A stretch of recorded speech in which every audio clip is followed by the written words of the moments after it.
I've been collecting water labels from my travels. There's baby water, which is a crime. You can go to a CVS pharmacy right now and you can find a gallon jug of water. It's called nursery water. And it says it's formulated with extra fluoride for growing babies or something like that. It should have a skull and crossbones on it. It should be like, if you want to kill your baby, you know, feed them this. It's that bad. There's a lady that was crippled by drinking Lipton iced tea. It took almost 10 years for the doctor to figure out what her problem was. She was bent over like this and had terrible back pain and kept going back to the doctor saying, you know, my lower back hurts. They identified the fact that she had skeletal fluorosis, and it came from instant Lipton iced tea. And you tested all these waters? All of them. So. And all of them contain fluoride? All of them. All of them. It's in so many things that you just don't realize. So one thing that we're learning is that fluoride is virtually in everything. That's why it's so imperative to get it removed from our community, because it's not just our tap water that's contaminated, but the majority of these products contain fluoride. The problem is anything with water in it has this toxic chemical in it, fluoride. Does that frighten you? Does it alarm you? That's really scary, especially since I have a newborn here that's living off of formula. So whether it be milk, juice, mustard, ketchup, cereals, it's in everything. When you water your plants with tap water that is fluoridated, the plants take it up, then you end up eating it. You can't boil it out. Distilled water has fluoride in it as well. You can't evaporate it out. The only way to get it out is to have it turned off. We took with us in our documentary in China a little fluoride tester from the Lamotte, L-A-M-O-T-T-E, Lamotte company. It's called an ion-specific electrode. One thing we should do, Paul, is maybe go see Dave Kennedy and get that fluoride tester. Good idea, then we can test all the products. Let's test all the products. So basically what we have is a means of testing everything under the sun for fluoride, including water, and you can test anything you want to. So what you do is you start off with your standard beneficial dose of fluorides, 1 part per million. Like all you do is you start out here and you standardize it, and when it comes to 1, you stop it. Gotcha. And you're all set. We know it's calibrated because this is 1 part per million. Exactly. Every restaurant I go into says, oh, we have a filter. And so I always invite them, well, give me a sample and I'll test it for you. And so here's the Adams Avenue Grill. When you test it, you come up with the same as the tap water. Once you get fluoride in, it's hard to get it out. Is it all right if we use this thing or what? Sure, take it with you. So today is our big test day. Paul and I have gone out and we bought the majority of bottled water brands that we could find in my local supermarket. We're gonna test it. We wanna find out what exactly is in it as far as the fluoride and what levels. We're also gonna be looking at tap water today too. And we're doing this with our Tracer Fluoride Pocket Tester. This puppy right here is gonna allow us to measure the parts per million of fluoride in pretty much any liquid substance we can get our hands on. So get ready, should be interesting. We'll start with my tap water.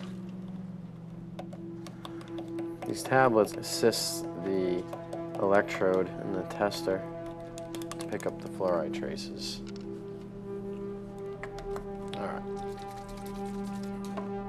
This is the fluoride added baby water, nursery water since 1948, right around the time we started testing with water fluoridation.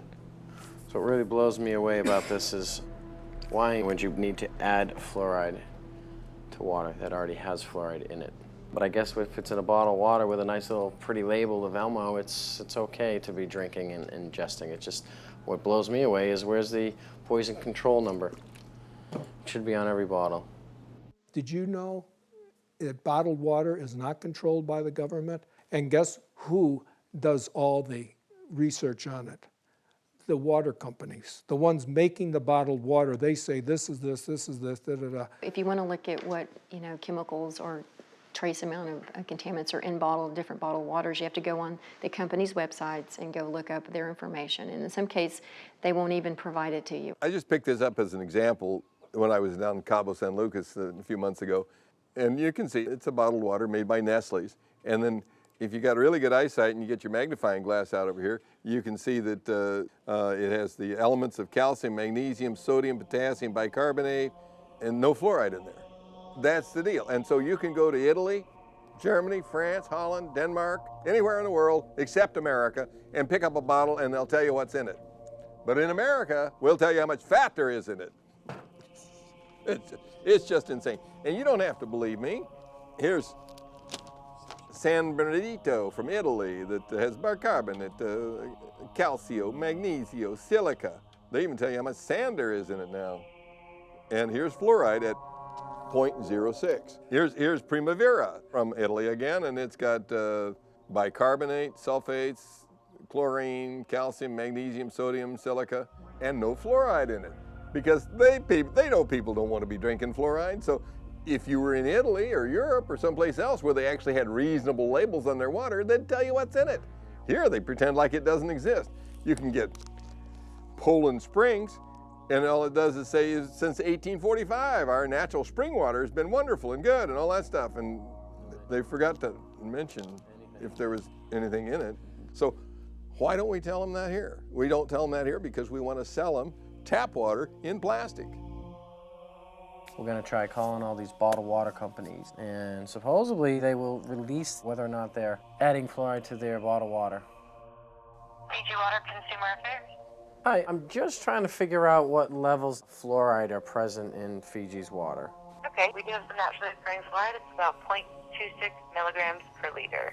Evian water is pure by nature. We don't add anything to the water. We don't take anything from the water. The water is untouched by man.